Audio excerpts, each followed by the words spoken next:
Bonjour et bienvenue à l'émission Aux côtés des proches aidants. Faisant preuve d'un grand don de soi, le proche aidant pense souvent au bien-être des autres avant le sien. Pourtant, pour avoir la capacité d'aider, il faut d'abord veiller à sa propre santé physique et psychologique. Sinon, lorsque l'énergie nous manque, il devient de plus en plus difficile d'aider un proche en perte d'autonomie. Mais comment trouver le temps de prendre soin de soi lorsqu'on est proche aidant? Pour nous aider à répondre à cette question, nous recevons aujourd'hui la kinésiologue Lynn Ferroni qui va nous rappeler comment l'activité physique peut nous aider à recharger nos batteries. Puis, Marie-Pierre va nous présenter un outil qui aide les proches aidants à s'offrir du temps. Un outil fort intéressant. Bonne émission!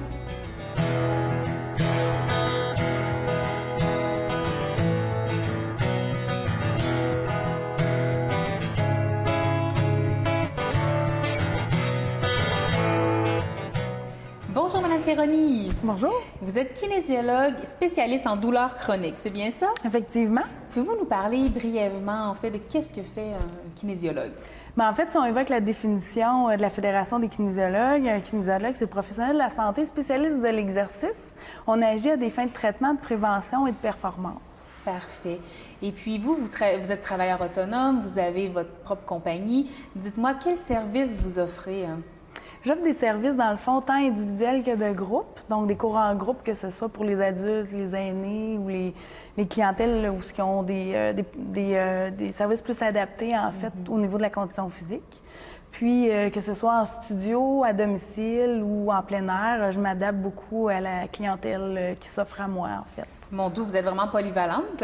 C'est oui, génial. Effectivement. Je crois qu'on n'a pas le choix, je pense. Oui, bien, c'est bien de s'adapter, hein? Oui. Si on veut justement aller rejoindre les gens, parce qu'on crie haut et fort comment c'est important de faire attention à soi, l'activité physique, ça a des effets tellement positifs, ça diminue le stress, ça l'aide aussi aux bienfaits de notre santé. Pouvez-vous nous en parler là, davantage de ces bienfaits? Oui, il y en a une panoplie, mais je vais y aller avec les prioritaires et vraiment la qualité de vie qui est améliorée quand on est en forme.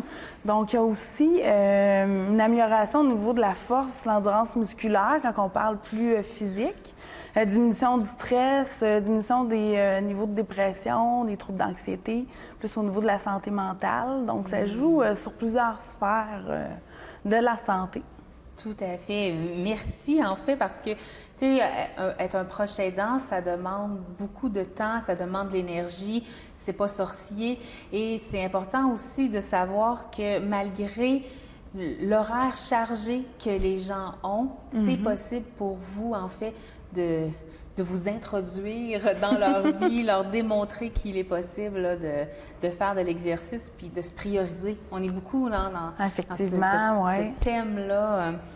Dites-moi, comment faire? Est-ce qu'il y a des trucs pour les gens de...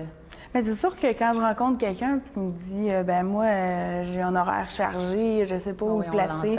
C'est sûr, c'est de le prioriser dans son horaire, puis d'utiliser un agenda, d'utiliser un calendrier, puis de le voir. Hein?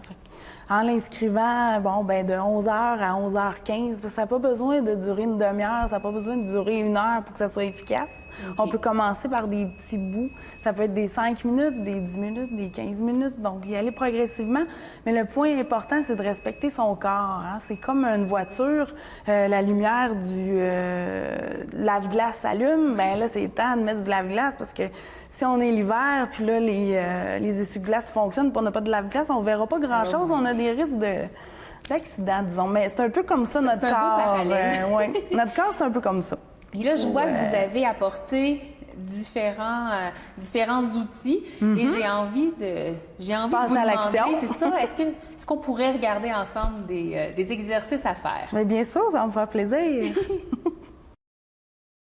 Madame Ferroni, advenant le cas, si je me mettais dans la peau d'une personne proche aidante qui a peu ou pas de temps, qu'est-ce que vous pourriez me conseiller? Quel exercice ce serait possible de faire à la maison? En fait, je vais vous en présenter trois exercices faciles que vous pouvez faire à domicile, très accessibles. Le premier, c'est pour travailler le bas du corps. Donc, vous pouvez le faire avec ou sans charge. Je vais donner des poids à Marie-Pierre. Donc, on s'installe devant la chaise. Ah, vous en prenez pas, vous? Non, bien, c'est pour bien vous le montrer. Donc, on vient s'asseoir sur notre chaise. Ça peut être votre sofa aussi. Mais la chaise est plus solide, disons. Et vous pouvez faire ça pendant une pause à la télé. Donc, 15 répétitions comme ça. Donc, tout en gardant le sourire. En gardant le sourire. C'est bon. Super. Est-ce que vous avez un autre exercice que je pourrais essayer? Oui. Pour travailler les bras, donc aller travailler l'endurance, la force au niveau des biceps. Merci. Donc, voilà. On vient installer une bande élastique en dessous d'un de nos pieds. Les paumes de main sont vers l'extérieur comme ça. Ici, on garde les coudes collés et on vient faire des flexions avec les bras. Combien on doit en faire? Donc, on peut y aller de 10 à 15 répétitions. Vous pouvez les faire aussi avec des poids. Je vais vous montrer l'alternative si jamais vous avez des poids.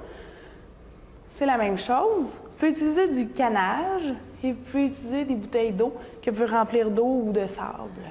Est-ce que la vitesse est importante? Oui, donc on contrôle bien son mouvement. Je vous en montre un petit dernier. Un petit ballon que vous pouvez vous procurer au Dollarama, $1, pas trop dispendieux. On vient s'asseoir. On me parle toujours de l'intérieur des cuisses, hein? Souvent on veut travailler ça. Le petit mou qu'on appelle. En plein ça. Mais là, c'est pour aller chercher du tonus, de la force au niveau des cuisses. On vient faire une pression, en fait, contre le ballon. Je vais te laisser l'essayer. Les gens à la maison, préparez-vous. Donc, on vient pousser contre le ballon afin de faire travailler les muscles adducteurs à l'intérieur des cuisses. Donc, c'est 3 exercices, une petite routine qui peut durer une dizaine de minutes, même pas. 2 à 3 séries de 10 à 15 répétitions. Si, advenant le cas, j'aurais envie de participer à une de vos activités. Oui, moi, je vous propose en fait le cube de marche de Victoriaville. En fait, c'est gratuit et accessible. Vous n'avez pas besoin de vous inscrire. C'est 45 minutes de marche. Vous allez avoir tous les détails sur le site Internet de Kin Santé. Merci beaucoup, Mme Ferroni, d'avoir pris le temps de nous montrer des exercices simples, mais à la fois exigeants. Et puis, d'avoir pris aussi le temps de nous expliquer tous les avantages de prendre soin de soi par l'exercice, par l'activité physique, en fait. Merci beaucoup, c'est bien gentil. Ça m'a fait plaisir, merci. Marie-Pierre, tu vas maintenant nous présenter un outil pour se remettre à l'agenda. Parce que quand on est proche aidant, c'est pas toujours facile de prendre du temps pour soi. Effectivement. Ce que j'aime proposer aux proches aidants que j'ai la chance de rencontrer, c'est une façon de pouvoir prendre soin de vous. Mais pour prendre soin de soi, c'est important aussi de savoir qu'est-ce qu'on aime faire. Parce qu'on doit aller ressourcer nos énergies. Comme par exemple, je suis une personne qui aime beaucoup l'artisanat. Alors, ça va être de trouver du temps dans ma semaine ou dans mon mois. Ce que je souhaite, c'est que vous vous fixiez des objectifs qui sont réalistes. Si vous vous dites, je vais faire 30 minutes d'activité physique ou 30 minutes de lecture par jour, sachant que vous avez quelqu'un, que votre aidé est à domicile et que ça demande beaucoup de soins, c'est plus ou moins réaliste. Alors, c'est d'y aller vraiment en fonction de votre horaire. Idéalement, c'est du moins une fois par semaine de pouvoir prendre du temps pour vous, mais ce temps-là, vous pouvez aussi le diviser. Peut-être feriez-vous du temps pour vous 15 minutes le lundi, un autre 15 minutes le vendredi, ou ça peut être aussi d'y aller avec moi, j'utilise le Ripi pour avoir ma journée du lundi à moi, par exemple. C'est vraiment personnel à vous. Et c'est de trouver qu'est-ce que vous aimez.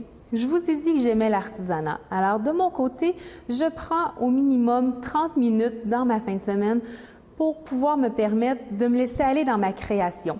J'aime beaucoup peinturer. Alors, ça me permet de vider toutes mes énergies négatives autour de moi pour penser seulement à moi. Et je vous dirais que c'est très positif parce que lorsque je retrouve les personnes avec qui je vis, j'ai un peu plus d'énergie et c'est ce que je vous conseille de faire. Vous pouvez aussi toujours venir me rencontrer au bureau. Je vais pouvoir regarder une méthode qui va vous convenir à vous. Nous remercions chaleureusement Mme Lynne Ferroni pour sa participation à l'émission. La plupart des proches aidants se sentent coupables de prendre du temps pour eux alors que l'aîné dont ils s'occupent est en perte d'autonomie. Gardez toujours en tête que votre principal outil en tant que proche aidant, c'est votre propre personne. voir à préserver vos réserves d'énergie et à les renouveler quotidiennement est un gage de mieux-être pour vous et votre aidé. En effet, Cassandra, rappelez-vous que vous aussi, en tant que proche aidant, vous avez des besoins et qu'il est important de les combler. D'abord, les besoins de base, tels que dormir, se nourrir et se loger. Ensuite, le besoin de reconnaissance et celui de tisser des liens avec des gens qui vivent la même réalité que vous. Aussi, le besoin d'avoir une bonne estime de vous-même, notamment en reconnaissant que les gestes que vous posez ont une valeur. Enfin, celui dont nous avons parlé aujourd'hui, le besoin de prendre soin de vous. Si vous avez de la difficulté à combler vos propres besoins, sachez que l'Association des proches aidants Arthabasca Érable organise diverses activités et des rencontres pouvant vous aider. Appelez-nous au 819-795-3577. Si vous êtes proche aidant d'une personne qui a besoin d'une présence constante, vous vous demandez peut-être encore comment réussir à prendre du temps pour vous.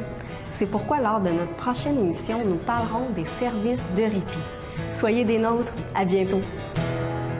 J'avancerai au rythme de tes pas. Tu me compteras ta journée, et des jours on en rira, mais les autres, où tout sera au plus bas. Toujours perché sur ton épaule, ma part de l'ange te sourira.